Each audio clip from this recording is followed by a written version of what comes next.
बंगाल में लेफ्ट की 34 साल तक सरकार रही है, लेकिन दीदी को 15 साल में ही जाना पड़ गया है। लेफ्ट के किले को ढाकर बंगाल फतेह करने वाली दीदी को क्यों जाना पड़ गया है? उन्हें चुनाव में हार का सामना क्यों करना पड़ गया है? बंगाल की जनता ने आखिर दीदी को इतनी सीट क्यों नहीं दी कि वो सीएम बन सकती और टीएमसी की सरकार बन सकती?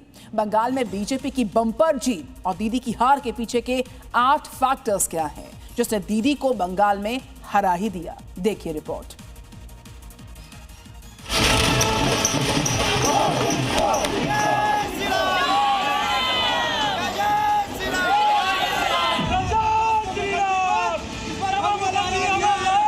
ये जीत को नहीं रुक नहीं सकते। हमारे साथ मोदी जी है, मोदी जी के लिए हमने ये बांग्ला जीतने आए।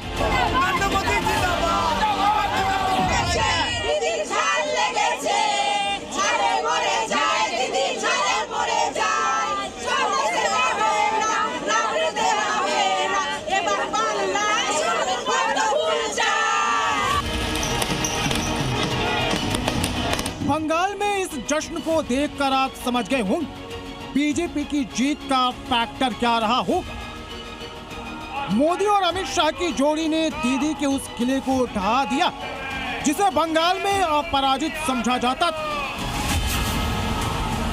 बंगाल में दीदी की हार और बीजेपी की जीत के 8 फैक्टर हैं। इन 8 फैक्टर को बीजेपी ने दीदी के खिलाफ तुरुप के इक्के की तरह इस्तेमाल किया और नतीजे बता रहे हैं कि ये काम कर गया। पहला फैक्टर है एंटी इनकम्बेंसी। ममता बनर्जी लगातार 3 बार से बंगाल में चुनाव जीत रही। 15 सालों से उनकी सरकार थी, लेकिन जमीन पर कोई काम या ये कहें विकास नजर नहीं आ रहा था। लोगों को हर काम के लिए टीएमसी कार्यकर्ताओं से गुहार लगानी पड़ती थी और जो टीएमसी विरोधी था उसका काम तो बंगाल में नहीं होता था। और यही कारण है कि दीदी की हार पर सड़क पर चारों तरफ भगवा रंग दिखाई दे रहा है। कमल खिलने का दूसरा फैक्टर ममता बनर्जी का एंटी हिंदू स्टांस। बंगाल में ममता बनर्जी की छवि प्रो मुस्लिम और एंटी हिंदू बन गई थी। ममता बनर्जी पूरे साल ईद, बकरीद, मुहर्रम, इफ्तारी में तो नजर आती, लेकिन किसी हिंदू पर्व त्योहार पर दिखाई नहीं देती थी।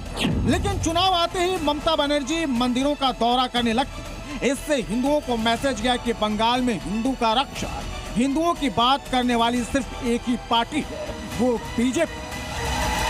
आपने कहा था सनातन को बचाने का चुनाव। सब हिंदू बुद्ध में हिंदू बम्पर वोट कर दिया बीजेपी। गुंडे बदमाशों को क्या कहना चाहते? सीधा कर दूंगा।